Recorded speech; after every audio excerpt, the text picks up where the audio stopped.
Hi everyone, welcome back to another tutorial from Wake&Tech.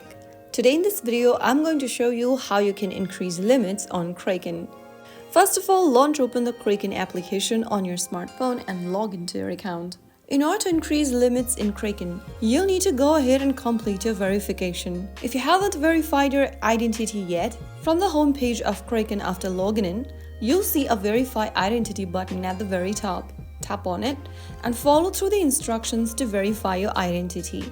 Enter your address information, answer some of the questions for completing your investor profile, and you'll be asked to upload a photo ID of yourself. You can go ahead and upload a valid government-issued ID. Tap on the Continue button and follow through the instructions. Select the country that your government ID was issued from. You can select your driver's license or passport for the photo ID. Select any one option and then scan your selected government ID, and you'll then be able to complete through the verification. Once you are done completing the account setup, you'll then be able to increase your limits on Kraken. So that is how it's easily done. If you found the video helpful, don't forget to like, share and subscribe to our channel. I will see you again in the next episode.